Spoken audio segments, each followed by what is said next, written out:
Good morning. You're listening to Morning Edition on KPBS. I'm Deb Welsh.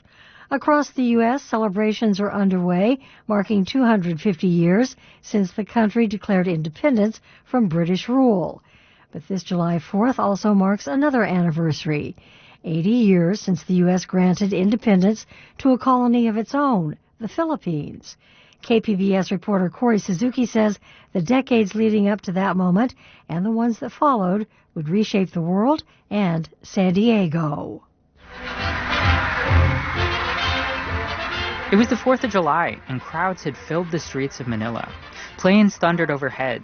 Soldiers marched through the Philippines' capital city, carrying the U.S. flag.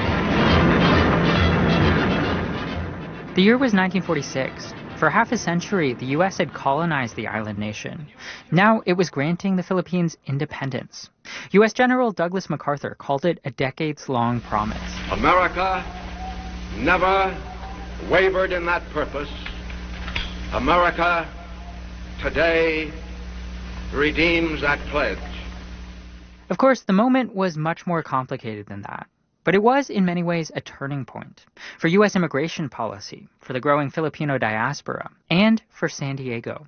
Today, San Diego County is home to one of the largest Filipino communities in the country.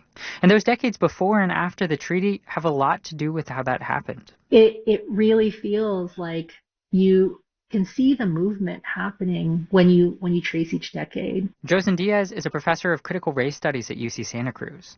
They say those decades are written into the fabric of San Diego. People literally coming to the shores and then ending up making the city their own. like San Diego feels like a very Filipino city to me. The U.S. first took control of the Philippines in 1898. It was part of the peace treaty with Spain after the Spanish-American War. In the past, annexations had led to everyone becoming full citizens, but members of Congress quickly grew worried about the prospect of large numbers of new, non-white citizens. Ultimately, the U.S. Supreme Court created a new type of status for everyone in the Philippines, called U.S. National. Rick Baldos is a professor of American Studies at Brown University. So they weren't citizens, but neither were they aliens. They were nationals, right? So they belonged to the U.S., they owed allegiance to the U.S., but they were not U.S. citizens. In the 1920s and 30s, young Filipinos took advantage of their new status and began moving to the U.S. for work. In San Diego, many of them worked on farms and in canneries. Soon, though, Filipino workers faced a rise in anti-Asian racism. It was the era of the Chinese Exclusion Act. Congress had banned most Chinese and Japanese immigrants from entering the country. White nationalist leaders organized vigilante violence against Filipino communities. They also started lobbying Congress to ban Filipino people from coming to the country.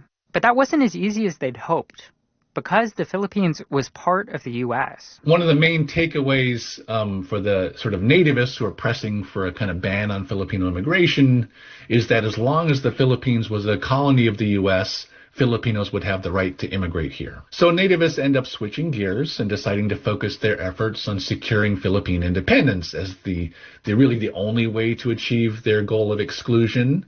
The anti-immigrant activists started pushing for Philippine independence. In 1934, they got what they wanted. Congress passed a law called the Tidings-McDuffie Act. It laid out a decades-long path to independence, and it severely restricted Filipino people from moving to the U.S. immediately. For a while, their plan worked. The Filipino community in the U.S. stopped growing.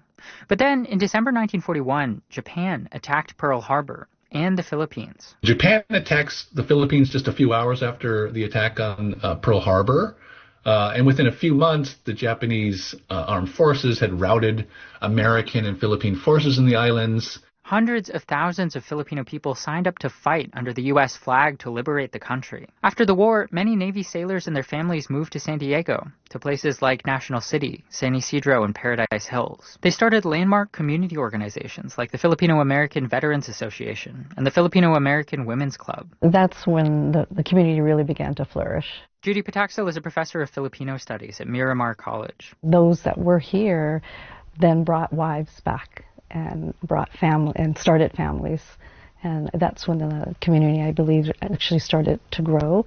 In the decades afterward, Congress ended strict racial limits on immigration, opening doors for many more Filipino immigrants.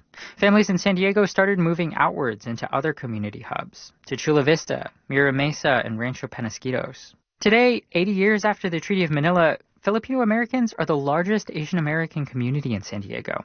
And you can still see all of that history here, almost like the rings of a tree. Diaz, the UC Santa Cruz professor again. It almost feels like the Filipino diaspora is consolidated in all of its complex and deeply layered histories. All of it is in San Diego. This week, we'll take a closer look at what it took for those generations of families to put down roots. Corey Suzuki, KPBS.